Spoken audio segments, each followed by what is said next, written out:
Hey guys, Mr. here, and this is the Tecno Pova. It's a brand new release from Tecno, and I'm sure a lot of people might be confusing this guy as a Pova with the Pova.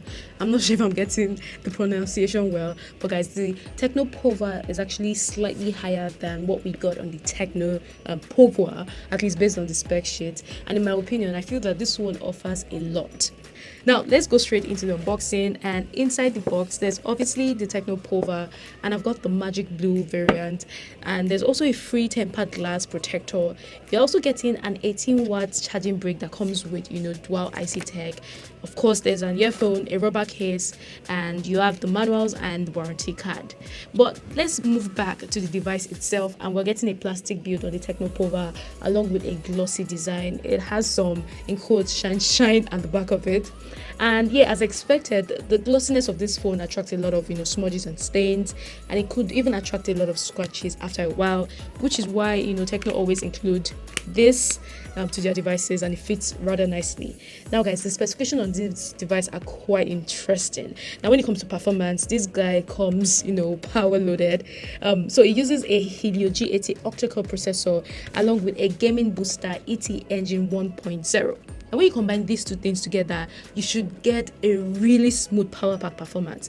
But guys, for those who do not know, let me explain a bit on how the ET tech works.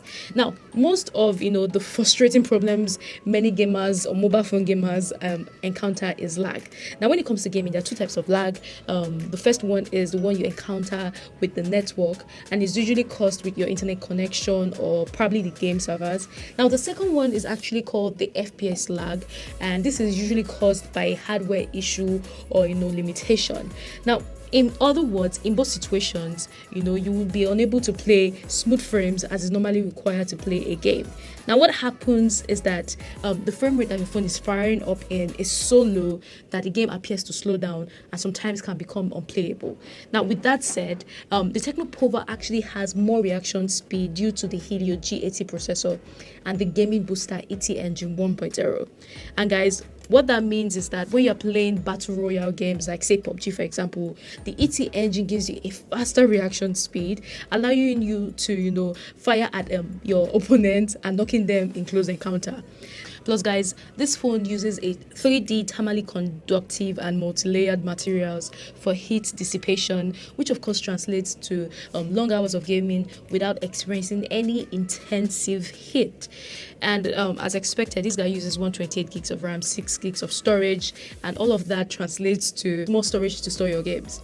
So I'm going to put up the benchmark score right now so that you can have an idea as to how well this guy performs. Let me know what you think about it. But guys, during my experience, I did notice a slight issue though, and it has to do with the gyroscope sensor when you're using it to play games. But aside from that, it's been a smooth experience overall. Now, moving on from the performance, and let's dive into some of the specifications that are quite interesting on the Tecno Pova. One of the most interesting specs that I can find right now is the fact that this guy comes with a large battery size. So we're getting a 6,000 mAh battery on this guy with a fast charge feature. And to give you a bit of perspective into how fast it charges, I was able to charge the device in 2 hours 20 minutes, which is quite impressive. I mean, this uses a 6,000 mAh battery, guys. Let that sink in. But let's talk about something that is quite underwhelming, and that has to do with the display, and it's a LCD IPS display. Unfortunately, this uses a HD display, which I've said is quite underwhelming, but it does come with decent colors, and the screen also experiences brightness of up to 480 nits, so using it outdoors won't be a problem. But moving away from that to the back of the device, or let's say moving away from that to the camera setup, and we have a 13 megapixel AI quad camera setup at the back. Of course, you also have a quad LED flash. Now moving to the front of the device, you have an 8 megapixel front camera for the selfies, and I'm going to take a couple of pictures, but first I'll be taking a picture of this Iron Man right here, and to give you a bit of perspective as to how well this guy fares, I'll be comparing it with the Tecno Spark 5 Pro, which is also another latest device from Tecno. And let's quickly take this picture, shall we? And this one. And guys, straight off the bat, you can clearly tell that the Tecno Pova produces vibrant colors than the Spark 5 Pro. The Spark 5 Pro has like a dull look and feel to it, as opposed to the vibrant colors we're getting on the Tecno Pova. Now, one thing I did realize that is the narrative is a bit different when you take it outdoors. But before I get into that, let's see how well the 8MP front facing camera fares.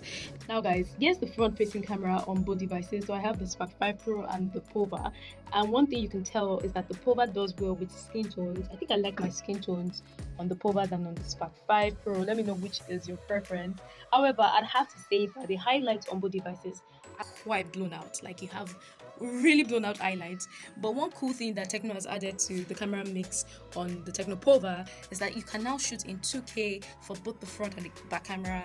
There's also a live focus mode for video, and I'm going to switch to it right now. So this is the live focus mode for video, and yeah, you already know about this feature. Another thing that Tecno has also included is the slow motion mode, so you can actually shoot in slow motion mode on the Tecno Pova.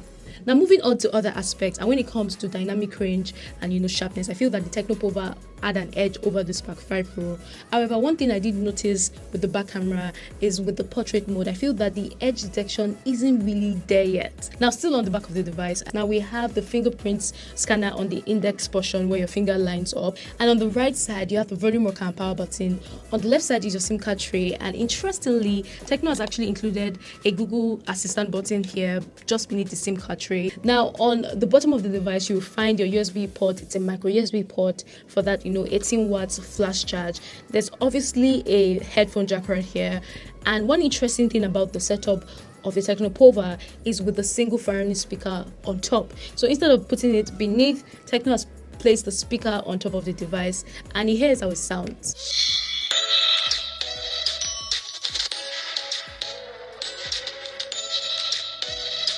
Now guys, the majority of the audio is actually coming from the top section of the device, which kind of makes it quite nice. I mean, especially when you're playing game, because it's facing you directly. Now guys, this is not the best sounding smartphone speaker.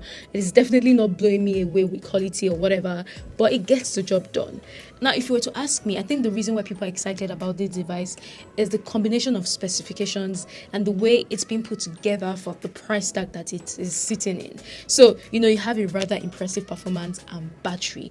Now, I didn't talk about the battery because I kind of saved it for the last, I guess. Now, this guy comes with a 6,000 mAh battery, and surprisingly, it doesn't feel like it is quite light. And as far as the battery life fares, I can actually get up to 2 to 3 days sometimes of moderate to slightly heavy use. So that is about it with this guy. The Tecno Pova clearly offers premium performance, and by that I'm talking about the Helio G80 chip and that ET engine that I talked about earlier, to give you that smooth gaming experience. And let's not forget that you're getting a really large battery, about 6,000 mAh battery on this guy. Of course, I feel that the camera output could be a bit better. For example, they could have included more camera modes, and the highlights needed to be dealt with, maybe through a software update.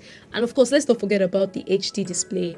But yeah, let me know what you think about the Tecno Pova and the results, and I'll see you in the next one. Take care.